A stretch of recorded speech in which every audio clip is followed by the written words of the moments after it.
Next we rise initiative. So we rise initiative గురించి మాట్లాడే ముందు ఇక్కడ 2 థింగ్స్ ఉన్నాయి. ఒకటి నీతి ఆయోగ్, నీతి Aayog and second DP world. DP world sir ఏంటి సార్ డిపి వరల్డ్? సో నీతి ఆయోగ్ అంటే మాకు తెలిసిందే, మరి డిపి వరల్డ్ ఏంటంటే సో ఇది Dubai based company. Dubai based company. మరి దుబాయ్ బేస్డ్ కంపెనీకి మనతో యూజ్ ఏంటి సార్? సో ఒకసారి చూడండి, ఇక్కడ నీతి ఆయోగ్ కనబడుతుందా? మరి ఈయన ఎవరు? సో నీతి ఆయోగ్ చైర్మన్ ఎవరు? నీతి ఆయోగ్ సిఇఓ ఎవరు? సో హీఈస్ బివిఆర్ సుబ్రహ్మణ్యం, నీతి ఆయోగ్ సిఇఓ. సో ఇక్కడ చూసుకుంటే ఈవిడ లైక్ నీతి ఆయోగ్లో ఒక మెంబర్. ఈయన చూసుకుంటే the member from DP world. So వీళ్ళ మధ్యలో ఏదో ఇచ్చిపుచ్చుకుంటున్నారు. అంటే సంథింగ్ ఆ సెకండ్ మీనింగ్ ఏంటంటే ఒక ఎంఓయు, ఒక మెమరాండమ్ ఆఫ్ అండర్స్టాండింగ్ జరిగింది. మరి ఆ అండర్స్టాండింగ్ దేని గురించి?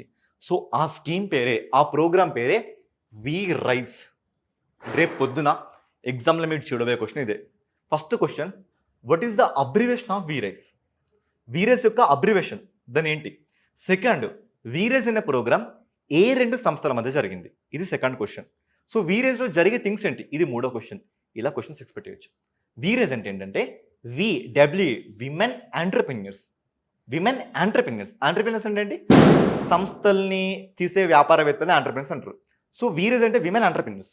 సో రైజ్ అంటే ఏంటంటే దట్ ఈస్ రీఇమాజినింగ్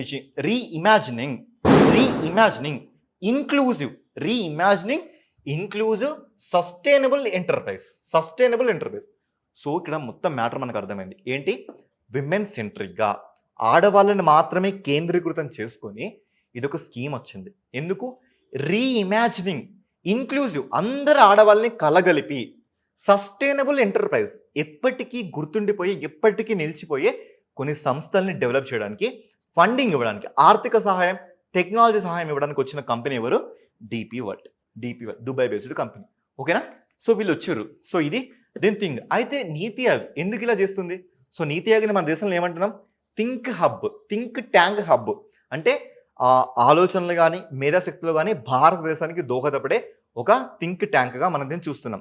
అలాంటి దాంట్లో ఒక ఫ్రేమ్వర్క్ ఉంది. ఆ ఫ్రేమ్వర్క్ ఏంటంటే అవార్డు టు రివార్డు. ఆ ఫ్రేమ్వర్క్ పేరు మళ్ళీ ఫ్రేమ్వర్క్ అంటే ఏంటో అనుకోకుండా అది ఒక బిల్డింగ్. ఆ బిల్డింగ్లో ఒక రూమ్ ఉంటుంది. ఆ రూమ్ పేరు అవార్డు టు ఫ్రేమ్వర్క్. ఆ రూమ్లో ఏంటి అంటే ఆడవాళ్ళకు సంబంధించిన అప్రైజింగ్ స్కీమ్స్ని, అప్రైజింగ్ ప్రోగ్రామ్స్ని ఆ రూమ్లో డిస్కస్ చేస్తారు. అది దీనికి సంబంధించిన విషయం.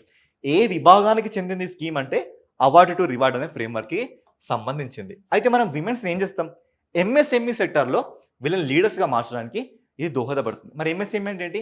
Micro small medium enterprise. అంటే ₹1,00,00,000 కానీ 5 కోట్లు కానీ 10 కోట్లు కానీ ఆ రేంజ్లో ఏర్పాటు చేస్తే సంస్థలు ఉన్నట్లుగా.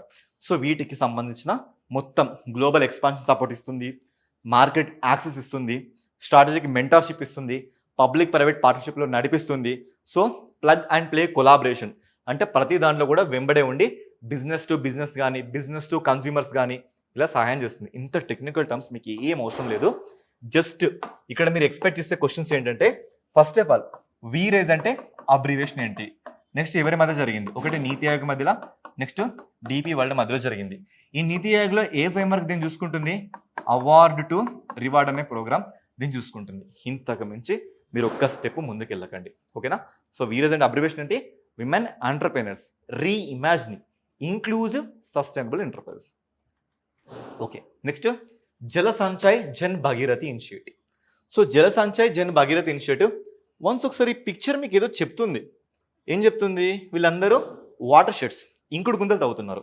చూడండి, ఇంకుడు గుంతలు ఎందుకు తవ్వుతున్నారు? ఇంకుడు గుంతలు so because to restore ground water capabilities in land. ఇది ఇష్యూ. సో ఇక్కడ థింగ్ ఏంటి అంటే మరి జల్ సంచయ్ జన భాగీరథ అంటే ఏంటి? భగీరథ అంటే ఎవరు? సాక్షాత్తు గంగాదేవిని నేల మీద తీసుకొచ్చింది భగీరథ అంటున్నాం మనం. ఓకేనా? ఎస్. సో అందుకే కదా మనం where Bhagirathi river meets Alaknanda then it is called Ganga river, that is Devprayag. పంచప్రయాగలో మనం మాట్లాడినాం, like Nandprayag, Karnaprayag, Rudraprayag, Vishnuprayag, so Devprayag. So అదే ఒక పేరుని ఇక్కడ వాడడం జరిగింది. ఈ ఇనిషియేటివ్ ఎందుకు న్యూస్లోకి వచ్చింది సార్ అంటే బేసికల్గా జల అభియాన్ అనే ఒక స్కీమ్ మనకి 2019లో జలశక్తి మినిస్ట్రీ కింద ఇది రన్ అవుతుంది. జలశక్తి మినిస్ట్రీ వచ్చింది కాబట్టి కన్సర్న్ మినిస్టర్ ఎవరు అది మీకే వదిలేస్తున్నా. ఓకే, సో ఇక్కడ థింగ్ ఏంటంటే Bidar district of the Karnataka state has emerged as a winner in the centers జల సంచాయ్ జన్ భగీరథ అవార్డ్. సో ఇక్కడ మీరు రెండు పదాలను చూడండి. ఒకటి సంచాయ్ అంటే అర్థం ఏంటి? సో పొలం, so crop fields. Next Bhagiratha అంటే ఏంటి? వాటర్ని రీస్టోర్ చేయాలి. సో సంచాయ్ కింద మనకి ఇంకో స్కీమ్ ఉంది, ప్రధానమంత్రి కృషి సించాయ్ యోజన. అవునా కదా, 2015లో వచ్చింది. ఎందుకు? ప్రతి పొలానికి వాటర్ తీసుకురావాలని.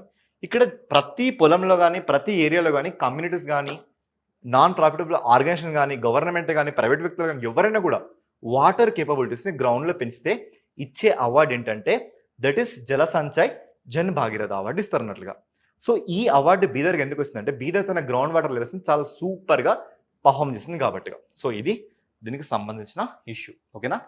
సో ఇది మనం చూసుకుంటే కర్ణాటక లైక్ డిస్ట్రిక్ట్స్ మ్యాప్, అది బీదర్. ఇప్పటిదాకా చెప్పిన థింగ్స్ అన్ని ఇవే అన్నట్లుగా. ఓకేనా? ఎస్. సో మరి క్వశ్చన్స్ ఏంటి సార్ అంటే when was Jal Shakti Abhiyan launch? ఎప్పుడు లాంచ్ అయింది? 2019లో. What is the primary objective of the Jal Shakti Abhiyan? ఏంటి దీని ప్రైమరీ? సో గ్రౌండ్ వాటర్స్ని సెట్ చేయడం కానీ, సో వాటర్ వినియోగాన్ని పరిరక్షించుకోవడం కానీ, ఇది దీనికి సంబంధించిన ఇష్యూ.